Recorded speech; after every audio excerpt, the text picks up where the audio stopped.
اللہ الرحمن الرحیم۔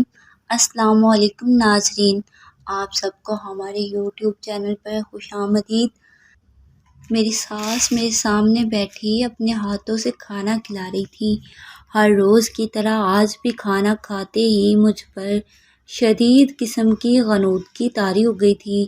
میں نے اپنی ساس کی طرف دیکھ کر کہا، امی جی آپ کھانے میں ایسا کیا ملاتی ہیں کہ کھاتے ہی مجھے نیند آنے لگتی ہے؟ میری ساس بات سن کر بوکھلا گئی تھی۔ ان کی رنگت ایک دم سے زرد پڑ گئی تھی۔ ارے امی جی، میں تو مذاق کر رہی تھی، معاف کیجیے گا اگر آپ کو برا لگا۔ ان کے ہاتھ کا لذیذ کھانا میں سیر ہو کر کھاتی، جس کی وجہ سے کچھ ہی دیر بعد میں غنودگی میں ڈوب جاتی۔ شاہ زین یعنی میرے شوہر پیشے کے لحاظ سے ڈاکٹر تھے۔ آج کل ان کی نائٹ شفٹ ہوتی تھی۔ وہ شام 8 بجے نکلتے اور صبح 6 بجے ہی واپس آتے، جس کی وجہ سے مجھے بھی صبح جلدی اٹھنا پڑتا تھا۔ میں اٹھ کر نماز پڑھتی، شاہ زین کو ناشتہ دیتی اور اپنے شوہر سے ڈھیروں باتیں کرتی۔ میرے آس پڑوس کی عورتیں مجھ پر رشک کرتی تھیں کہ مجھے کتنا اچھا سسرال ملا ہے۔ سسرال تو واقعی ہی بہت اچھا تھا، مگر اس میں کچھ کمال میری مضبوط بیک گراؤنڈ کا بھی تھا۔ میرا اچھے کھاتے پیتے رئیس گھرانے سے تعلق تھا۔ ہماری حویلی میں اتنے ملازم کام کرتے تھے کہ بعض اوقات ان سب کا نام یاد رکھنا بھی مشکل لگتا تھا۔ ہمیشہ سے ہی میں ناز و نام میں پلی تھی۔ میں نے شہزادیوں کی زندگی گزاری تھی تو اب بھی شہزادیوں کی ہی زندگی گزار رہی تھی۔ اب بھلا میرے سسرال میں آ کر مجھے مان کیسے نہ ملتا۔ میرے ابو میری شادی اپنے ہی جیسے جاگیردار گھرانے میں کروانا چاہتے تھے، مگر میں نے ان کو اپنا فیصلہ سنا رکھا تھا کہ ابو میری شادی آپ شہر میں ہی کریں گے، مجھ سے نہیں سنبھالی جاتی محلوں جتنی بڑی حویلیاں۔ یوں بہو بن کر کسی حویلی میں گئی اور میں نہ سنبھال سکی تو اس میں وہ لوگ قصور آپ کا ہی نکالیں گے۔ مجھے تو چھوٹے سے گھر میں بہو بن کر جانا ہے۔ میں ابو کی لاڈلی تھی۔ وہ میری باتیں ایسے سن کر خوش ہوتے اور مسکراتے رہتے تھے، جبکہ میری امی خاصی سخت طبیعت کی مالک تھیں۔ وہ بس مجھے گھور کر رہ جاتی۔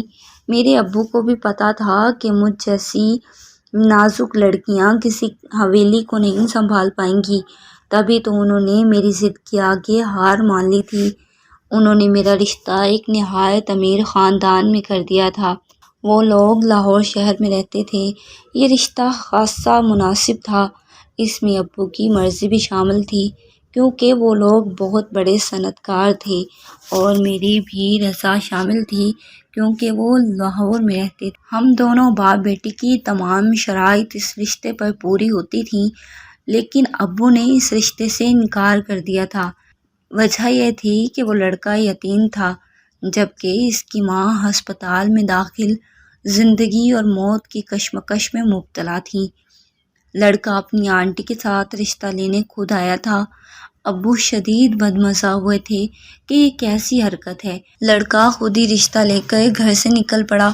یہ تو لڑکے کی آنٹی نے بتایا کہ یہ سب بہت بڑی مجبوری کے تحت کرنا پڑا ہے، کیونکہ دلہے کی ماں کی خواہش ہے کہ وہ مرنے سے پہلے اپنے بیٹے کا بسا ہوا گھر دیکھنا چاہتی ہیں۔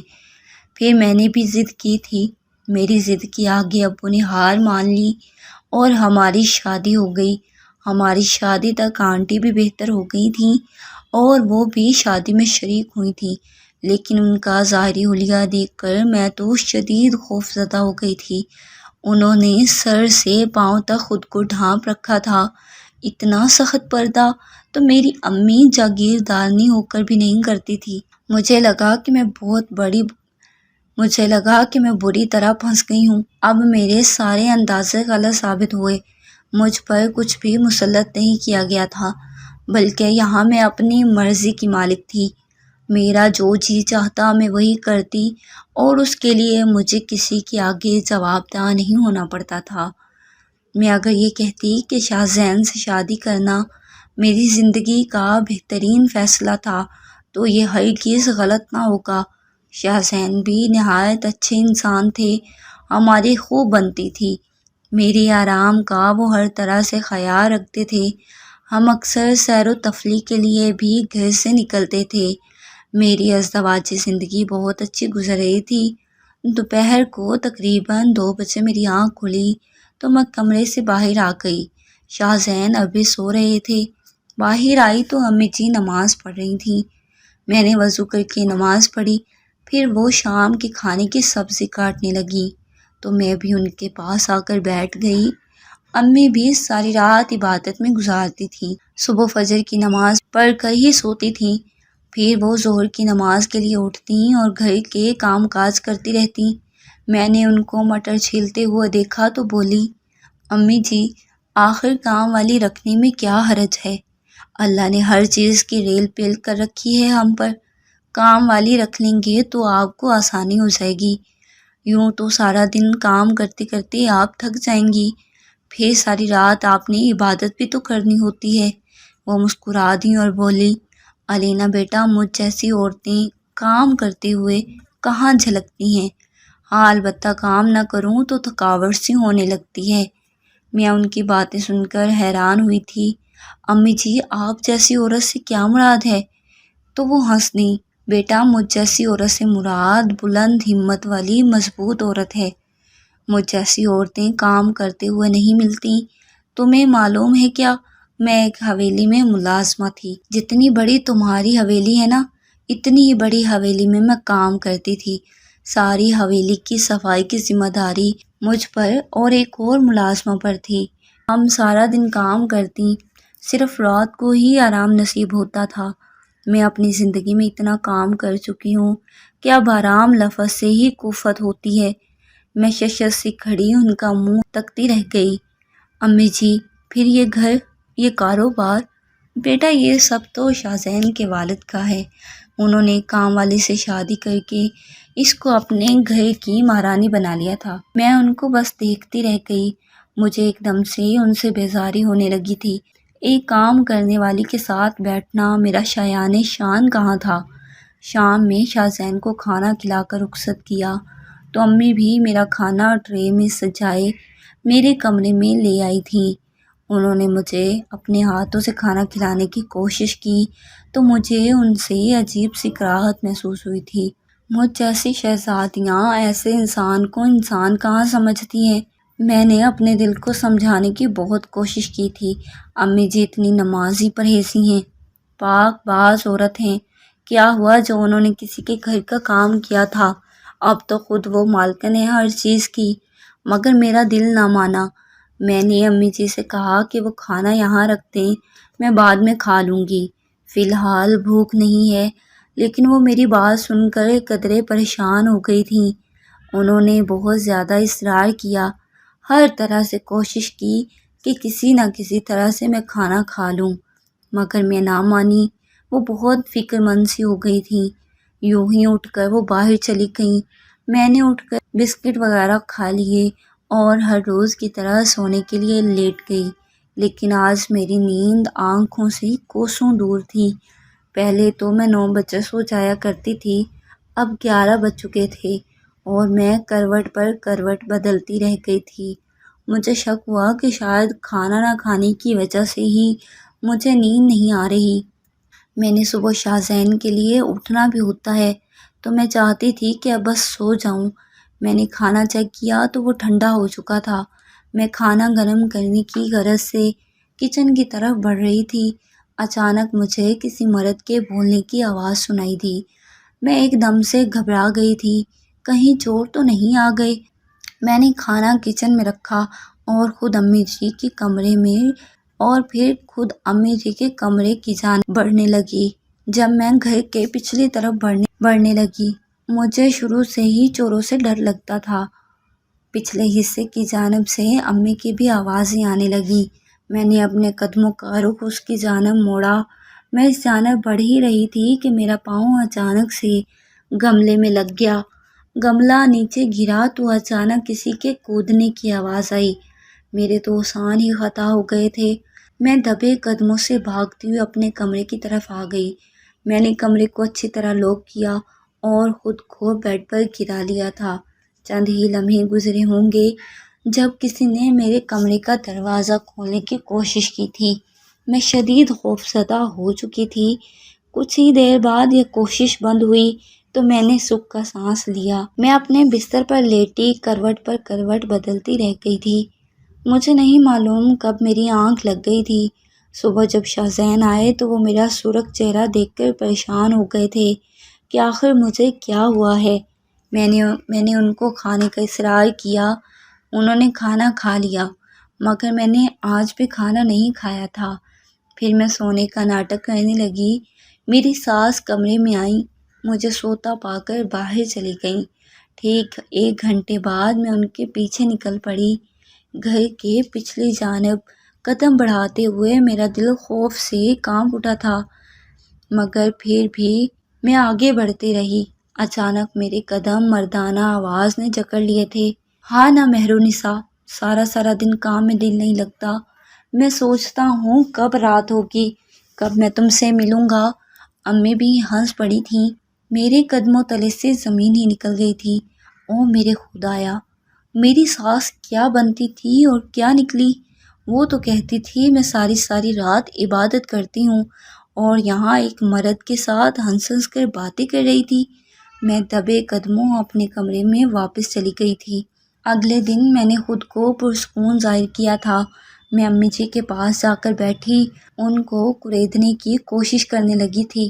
میں نے ان سے پوچھا، امی جی آپ جس حویلی میں کام کرتی تھیں وہ کام کیوں چھوڑ دیا تھا؟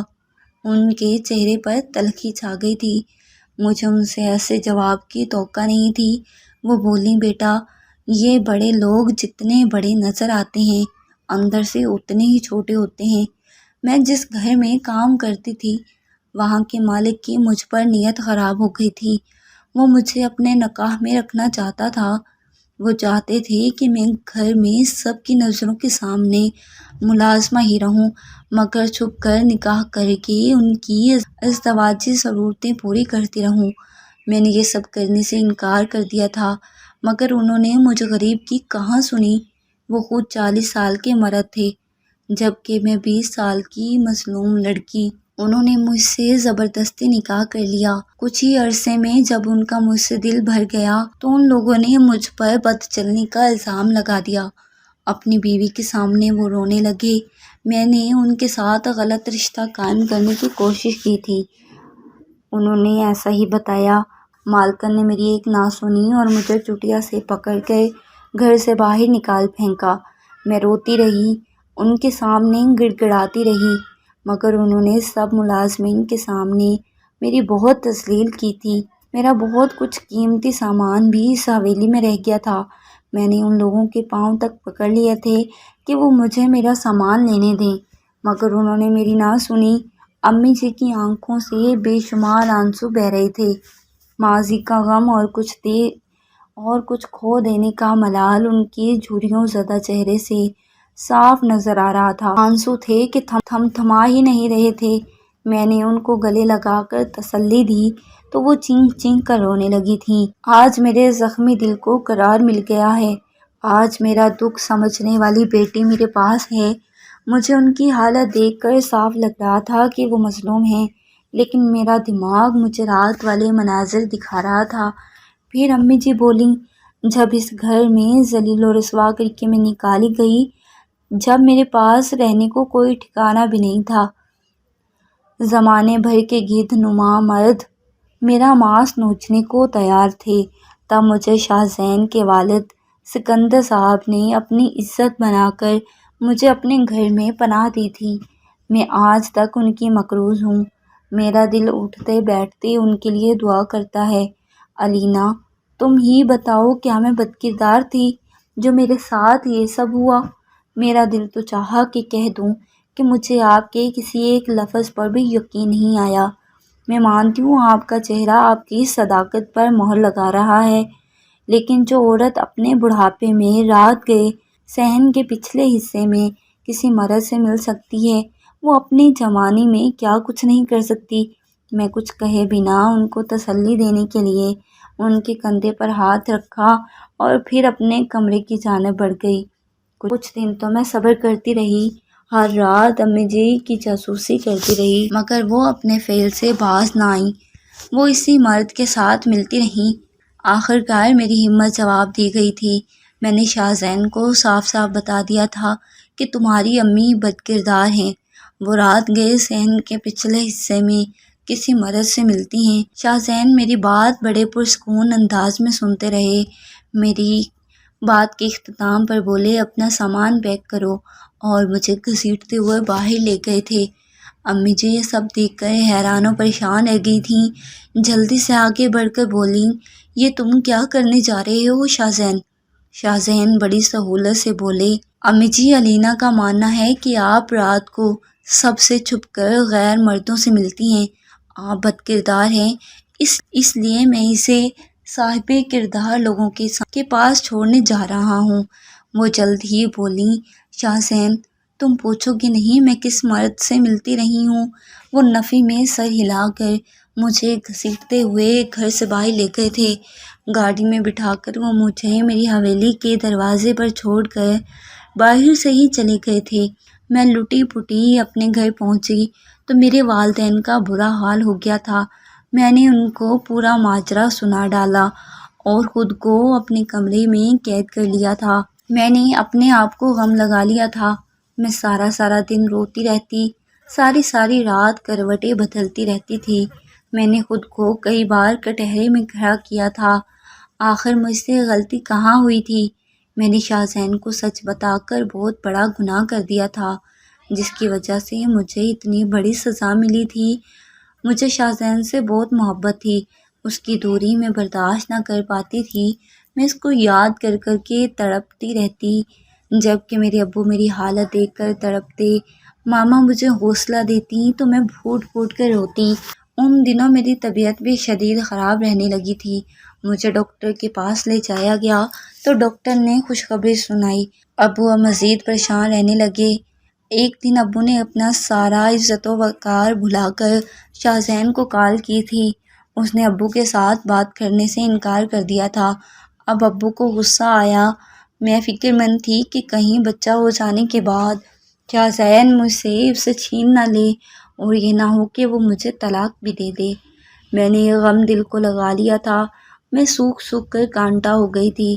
ڈاکٹر کئی بار مجھے وارننگ دے چکے تھے کہ اگر میں نے اپنے کھانے پینے کی طرف توجہ نہ دی تو مجھے اور بچے کی جان کو خطرہ ہو سکتا ہے۔ ان کی باتوں کے پیش نظر ابو اور ماما نے ہار مان لی تھی۔ انہوں نے مجھے کہا کہ اپنا سامان باندھیں، ہم تمہیں تمہارے شاہ زین کے پاس چھوڑ آتے ہیں، تم اپنی ساس سے معافی مانگ لینا۔ ان کی بات سن کر میں نے ایک لمحے کی تاخیر کیے بنا ہی اپنا سامان پیک کیا اور ان کے ساتھ چل پڑی۔ جب ہم شاہ زین کے گھر پہنچے تب دوپہر کے 3 بج چکے تھے۔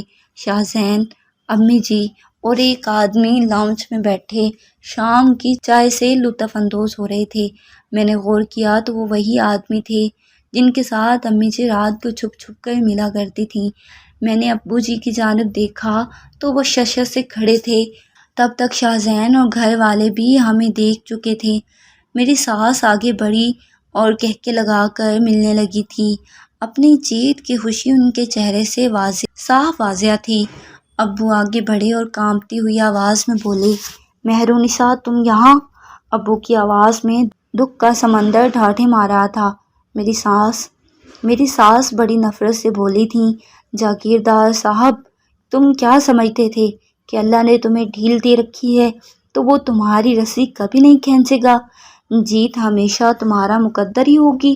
تو سنو، تمہیں تمہاری ہار مبارک ہو، تمہیں تمہاری بربادی مبارک ہو۔ انہوں نے کہا کہ مجھ پر بد کرداری کا الزام لگا کر اسے گھر سے نکال دیا تاکہ کسی کو میری اصلیت معلوم نہ ہو جائے۔ میں ششت سے کھڑی دیکھ رہی تھی کہ آخر کیا ہوا ہے۔ پھر ابو میری ساس کے آگے ہاتھ جوڑ کر بولے، لو میں تم سے اپنے کیے کی معافی مانگتا ہوں، مگر تم مجھے بتا دو تم نے اتنا بڑا گناہ کیوں کر ڈالا؟ تم نے بہن بھائی کا رشتہ کیوں کر ڈالا؟ تم مجھے اذیت دینا چاہتی تھی۔ وہ چلائے تھے، کمزاد تم نے مجھ سے بدلہ لینے کے لیے میری بیٹی کی شادی اپنے بیٹے سے کر ڈالی، تم نے بہن بھائی کا نکاح پڑھوا دیا۔ وہ شدید سکتے میں آ گئے تھے۔ جبکہ مجھے چکر آنے لگے تھے۔ ابو رو پڑے تھے اور بولے، شاہ زین میں سچ کہہ رہا ہوں، علینا میری اور مہرالنساء کی اولاد ہے۔ میں نے سب سے چوری چھپے اس کے ساتھ نکاح کر لیا تھا، مگر جب اس نے علینا کو جنم دیا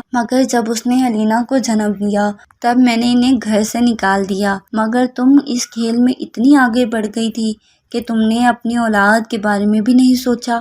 علینا تو تمہاری بھی کچھ لگتی تھی نا، تم نے ایسا کیوں کر ڈالا؟ ابو سسک سسک کر رو رہے تھے، وہ زمین پر بیٹھے چلے جا رہے تھے۔ میری ساس میرے باپ کی شکست خوردگی کے منظر کو اپنی آنکھوں میں اس طرح سمو رہی تھی جیسے یہ اس کی زندگی کا کل حاصل ہو، وہ یہ دن دیکھنے کے لیے ہی اب تک زندہ رہی ہو۔ شاہ زین آگے بڑھ کر بولے، میں آنٹی کا سگا بیٹا نہیں ہوں۔ میں جب 4 ماہ کا تھا جب میری والدہ کا انتقال ہو گیا تھا، ابو نے میری خاطر آنٹی سے شادی کر لی تھی۔ آنٹی نے مجھے بھی ماں کی کمی محسوس نہیں ہونے دی تھی، مگر جب میں نے ہوش سنبھالا، ابو نے مجھے میری والدہ کے متعلق سب بتا دیا تھا تاکہ میں ان کے لیے فاتحہ پڑھ سکوں، ان کے ایصال ثواب کے لیے کچھ کر سکوں۔ جب میں بڑا ہوا تو آنٹی نے مجھ سے صرف ایک چیز مانگی تھی اور وہ تھی علینا۔ آنٹی چاہتی تھی کہ میں علینا کو اپنی بیوی بنا کر اس گھر میں لے آؤں۔ میں نے ان کا مان رکھا، مگر علینا نے میرا مان نہ رکھا۔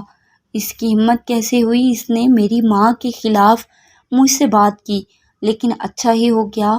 اگر علینا میری آنٹی پر شک نہ کرتی تو میں کبھی بھی اسے گھر سے نکال نہ پاتا۔ یوں میری آنٹی کی بے گناہی کیسے ثابت ہوتی؟